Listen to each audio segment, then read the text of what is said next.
दोस्तों नमस्कार। स्वागत है आप सभी का टॉपर क्लासेस में।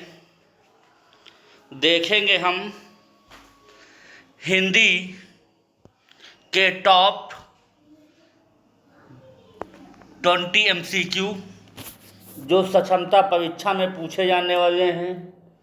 सक्षमता परीक्षा में पूछे जाने वाला ही नहीं बल्कि जो भी कंपटीशन परीक्षाएं होनी हैं, UP TET, C TET, BPSC TRE4, railway, SSC GD, जो भी आपकी परीक्षाएं होनी हैं स्टेट गवर्नमेंट के माध्यम से, जहां भी हिंदी पूछी जाती है उनके कुछ टॉप 20 क्वेश्चनों को मैं आज लेकर आया हूं, जो परीक्षा में पूछे गए हैं, परीक्षा में पूछे जाने वाले हैं। आइए देखते हैं। उनमें से पहला सवाल है, एक से अधिक वर्णों के मेल को क्या कहते हैं। क्वेश्चन अच्छा है। पहला है वर्ण, दूसरा है व्यंजन, तीसरा है शब्द, चौथा है स्वर। तो दोस्तों बताइएगा, जब एक से अधिक वर्ण जब आपस में मिल जाएंगे तब किसका निर्माण होगा। ऑप्शन नंबर 2, मतलब तब आपका निर्माण हो जाएगा व्यंजन का। किसका निर्माण हो जाएगा? व्यंजन का। ठीक है, समझ में आ गया होगा आप लोगों को। जब एक से अधिक वर्ण जब आपस में मिलते हैं तो व्यंजन का निर्माण होता है। ये परीक्षा में पूछा गया सवाल है। अगला क्वेश्चन है, स्थावर का विलोम शब्द है। पहला ऑप्शन है जड़, दूसरा है चेतन, तीसरा है जंगम और चौथा ऑप्शन है चंचल। तो दोस्तों स्थावर शब्द का जो विलोम है वो क्या हो जाएगा? ऑप्शन नंबर 3 जंगम हो जाएगा। क्या हो जाएगा? जंगम के साथ हम जाएंगे। स्थावर क्या क्या होता है? जंगम होता है, इसलिए तीसरा ऑप्शन सही हो जाएगा। अगला क्वेश्चन है, बहुत ही अच्छा सवाल है, अन्वय का शब्द का संधि विच्छेद है। तो दोस्तों पहला ऑप्शन है अनु प्लस आय, दूसरा है अनु प्लस आय, तीसरा अनु प्लस आय, चौथा अन प्लस आय। तो दोस्तों ध्यान दीजिएगा, अनु शब्द का सही संधि विच्छेद जो है वो हो जाएगा अनु प्लस आय। क्या हो जाएगा? अनु plus I. Anu plus I नहीं होगा, अनु प्लस आय नहीं होगा, अनु प्लस आय नहीं होगा। तो यहाँ पर अगर संधि देखी जाए, कौन सी संधि हो जाएगी? जहाँ पर आधा अक्षर कटा आपको मिल जाए, ट्रिक याद रखिएगा, वहाँ पर यण संधि हो जाएगी। क्या शब्द हो जाएगी? यण संधि। समझ में आया होगा आप लोगों को। अगर आप लोगों को हिंदी भाषा समझ में आ रही हो तो चैनल को लाइक करिएगा, सब्सक्राइब करिएगा।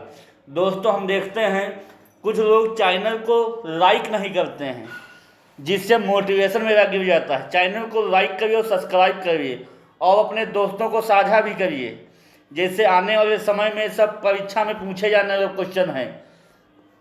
अगला क्वेश्चन है, निम्न में रात्रि का पर्यायवाची शब्द नहीं है। पहला है ऑप्शन रजनी, दूसरा है समीर, तीसरा है विभावरी, चौथा है निशी। तो दोस्तों देखेंगे इन, अच्छा बताइए रात्रि का पर्यायवाची में कौन सा हो सकता है। देखिएगा, देखिए रजनी जो है रात्रि का पर्यायवाची शब्द है। विभावरी ये भी रात्रि भाषा का शब्द है। तीसरा निशी ये भी रात्रि भाषा का शब्द है। इसलिए ऑप्शन नंबर जो 2 है वो है रात्रि का नहीं है, बल्कि किसका है? ये वायु का है। किसका है? वायु का। ये वायु का समीर जो है ये वायु का पर्यायवाची शब्द है। दोस्तों समझ में आ गया होगा। अगले क्वेश्चन पर चलते हैं। निम्न में किस शब्द में गुण संधि है? पहला ऑप्शन है हिमालय, दूसरा है इत्यादि, तीसरा है देवेंद्र, चौथा है अन्वय। तो दोस्तों गुण संधि की एक ट्रिक याद रखिएगा, बहुत आपकी परीक्षा में काम आएगी। जहाँ पर एक मात्रा आ जाए, या ये आ जाए या ये आ जाए, या तो ए आ जाए या तो ओ आ जाए, वहाँ पे आप फौरन जो है आप गुण संधि के साथ चले जाइएगा। देखिए इसमें एक मात्रा नहीं है, इसमें भी नहीं है, इसमें भी नहीं है। ये तीनों ऑप्शन चले जाएंगे आपके। मात्र एक ऑप्शन आपके पास बचेगा, वो हो जाएगा देवेंद्र। क्या हो जाएगा? देवेंद्र के साथ चले जाइएगा। तो इसलिए गुण संधि आपको समझ में आ गई होगी।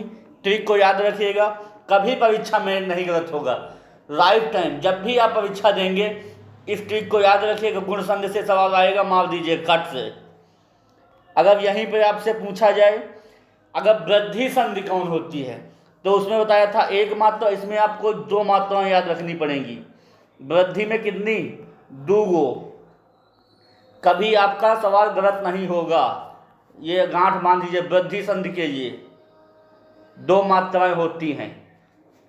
अगला क्वेश्चन, बहुत ही अच्छा सवाल। निम्न में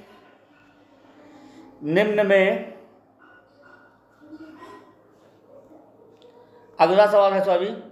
निम्न में करपट का तद्भव शब्द है। पहला है कारपेट, दूसरा है कपट, तीसरा है कपड़ा, चौथा है कागज। तो दोस्तों याद रखिएगा, करपट का जो तद्भव हो जाएगा वो हो जाएगा कपड़ा। न कारपेट होगा, न कपट होगा, न कागज हो जा।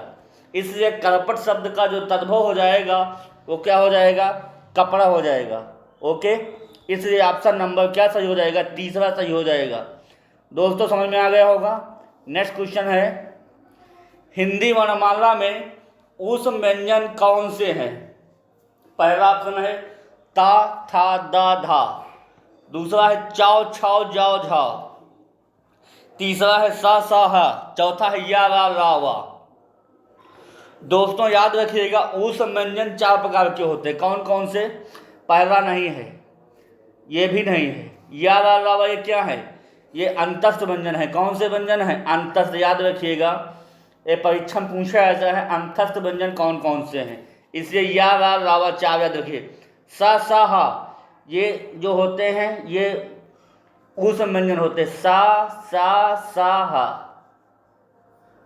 ये जो 3 सा और 1 हा, ये चारों जो होते हैं उस व्यंजन होते हैं। कौन से व्यंजन होते हैं? उस व्यंजन होते हैं। इसलिए ऑप्शन नंबर 3 के साथ हम जाएंगे। किसके साथ जाएंगे?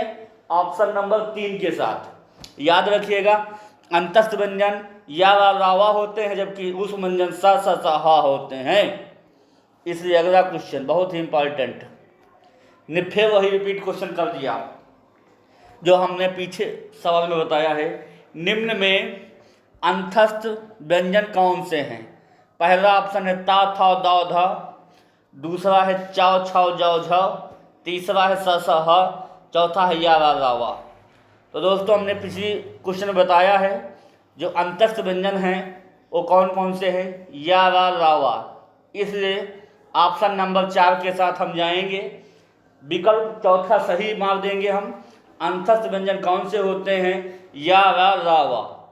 आपको समझ में आ गया होगा। नेक्स्ट क्वेश्चन पर चलते हैं। अगला क्वेश्चन है, निम्न में अंगुली का तद्भव है।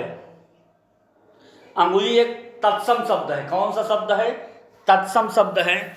इसलिए इसका तद्भव क्या हो जाएगा? पहला ऑप्शन है अंगुली, दूसरा है अंगुल, तीसरा है उंगली और चौथा इनमें से कोई नहीं। तो याद रखिएगा, अंगुली का तद्भव हो जाएगा उंगली। क्या हो जाएगा? उंगली। इसलिए ऑप्शन नंबर 3 सही हो जाएगा। दोस्तों याद रखिएगा, अंगुली जो है ये तत्सम शब्द है। क्या है? तत्सम शब्द। परीक्षा में पूछा गया सवाल है, जबकि इसका तद्भव क्या हो जाएगा? उंगली हो जाएगा। अगला क्वेश्चन बहुत ही अच्छा सवाल, निम्न में कमल के समान नयन में समास है। तो दोस्तों पहला तत्पुरुष समास होगा, दूसरा द्विगु समास होगा, तीसरा कर्मधारय समास होगा और चौथा इनमें से कोई नहीं। तो दोस्तों याद रखिएगा,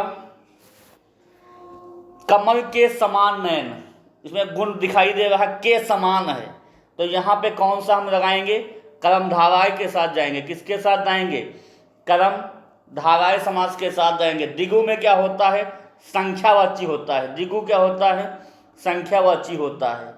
जबकि तत्पुरुष में क्या होता है? कारक चिन्हों का लोप होता है, कारक चिन्ह दिखाई देते हैं।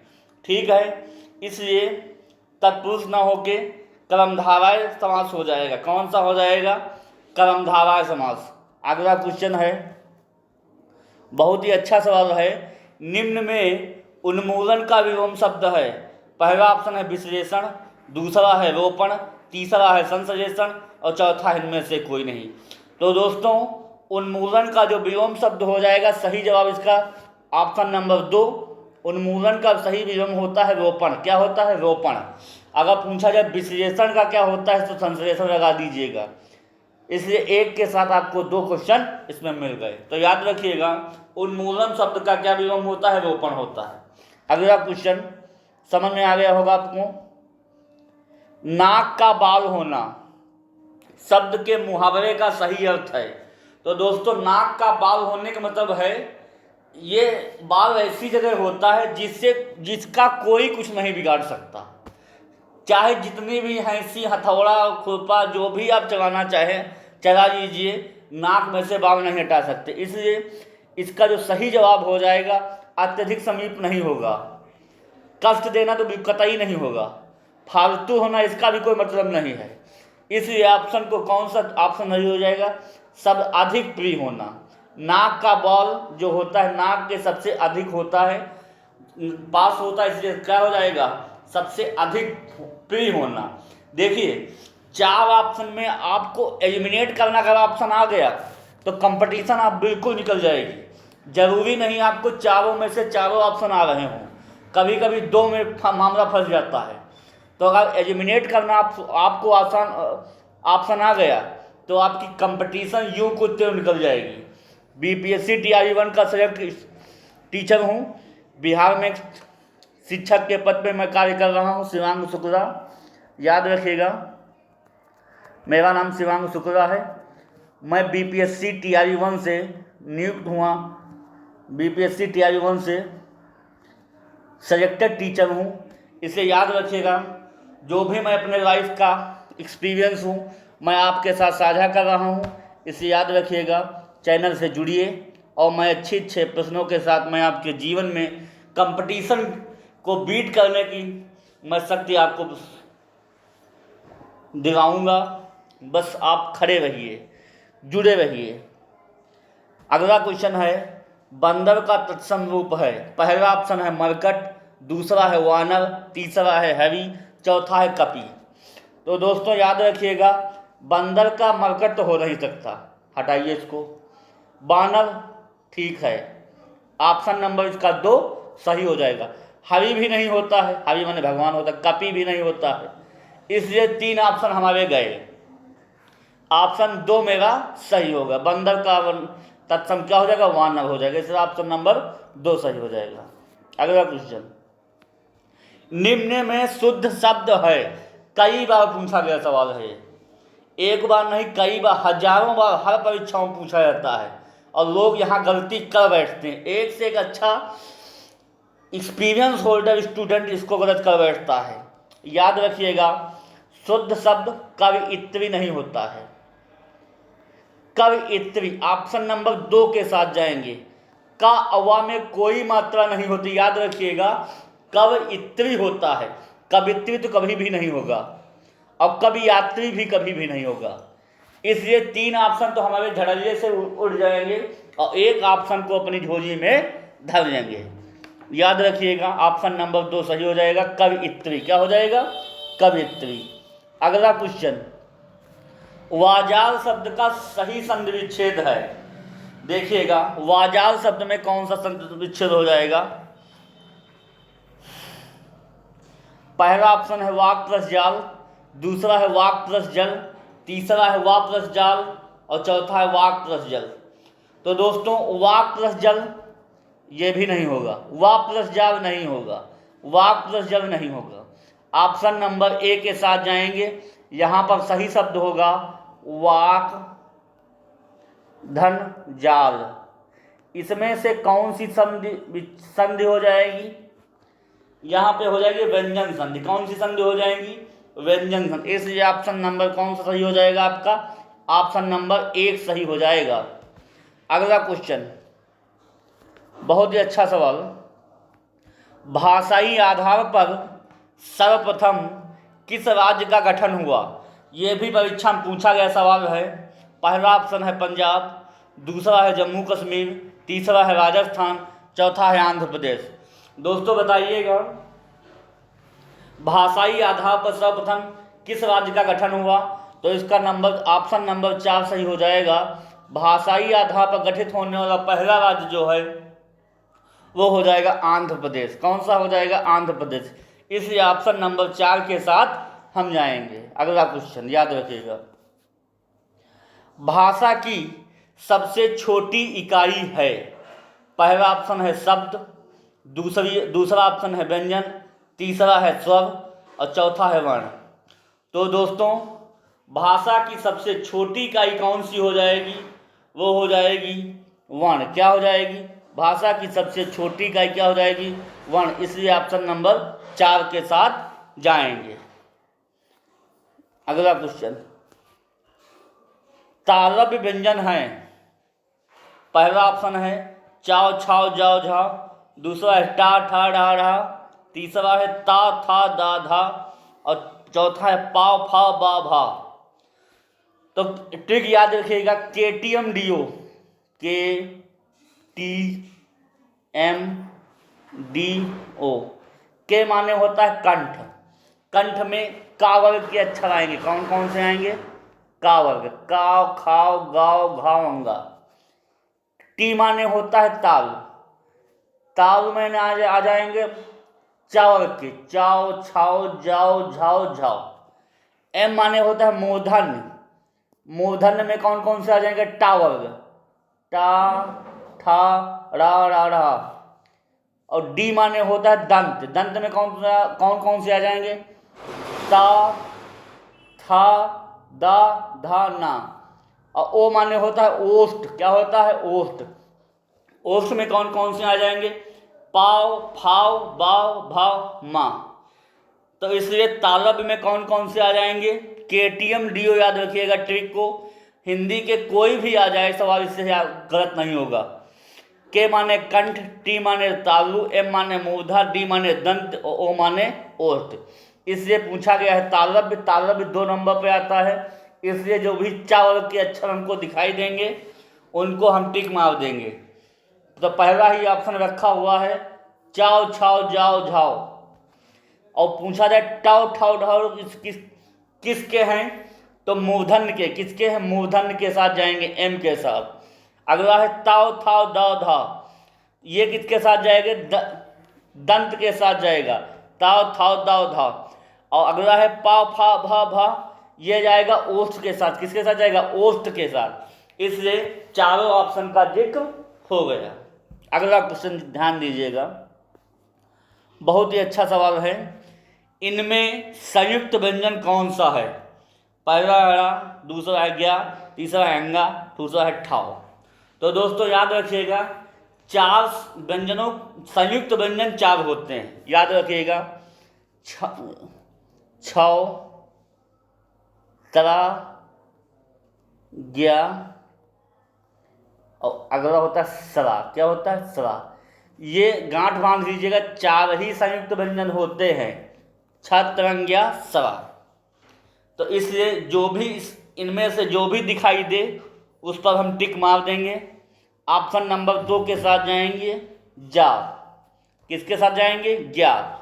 जो ज्ञा होता है वो जाओ प्लस इया से मिलकर बना होता है। किससे मिलकर बना होता है? जाओ प्लस इया से मिलकर ज्ञा बना होता है। इसलिए ऑप्शन नंबर 2 के साथ जाएंगे। अगला शब्द है, अंतिम सवाल है, इस सेशन का अंतिम सवाल है, कौन सा शब्द बहुवचन है? पहला ऑप्शन माता, दूसरा ऑप्शन है प्राण, तीसरा है लड़का, चौथा है किताब। देखिए, जब आए वचन की बात तो वचन को बनाने के लिए सबसे पहले इनको ट्रांसलेट कर लेना चाहिए। तो माता कैसा है? एक वचन। प्राण जो है, मेरे प्राण उड़ गए, मतलब प्राण सदैव बहुवचन में प्रयोग होता है, याद रखिएगा। इसलिए प्राण किसमें होता है? बहुवचन में प्रयोग होता है। अगला लड़का खेल रहा है, इसलिए ये भी एक वचन हो जाएगा। इस पर कुछ सोचना नहीं है। किताब पढ़ रहा हूँ, ये भी एक वचन हो जाएगा। इसलिए तीनों ऑप्शन क्या है के हैं, ये हो जाएंगे एक वचन के। किसके हो जाएंगे, एक वचन के। इसलिए प्राण कैसा वचन हो जाएगा, बहुवचन हो जाएगा। कैसा हो जाएगा, बहुवचन। इसलिए ऑप्शन नंबर 2 के साथ चले जाएंगे। इसी के साथ मैं इस आज की क्लास को विराम देता हूँ। नेक्स्ट अगली क्लास में कल साइंस लेकर आ रहा हूँ। टॉप 20 क्वेश्चन देखना ना भूलिए। शाम 7 बजे जुड़िए और चैनल को लाइक करिए, सब्सक्राइब करिए। इसी प्रकार मेरा मोटिवेशन बढ़ाते रहिएगा और अपने जीवन को धन्य बनाइए। पढ़ते रहिए, सीखते रहिए, सिखाते रहिए सभी को, और अपने जीवन को धन्य बनाइए और कुछ करके दिखाइए माता पिता को, जिससे नाम हो, आपको नाम, आपका नाम हो, आपके गांव का नाम हो, अपने जिला का नाम हो, नाम रोशन हो। और कुछ करके माता पिता को सफलता दिलाइए। इसी के साथ मैं आज की वाणी को विराम देता हूँ। धन्यवाद।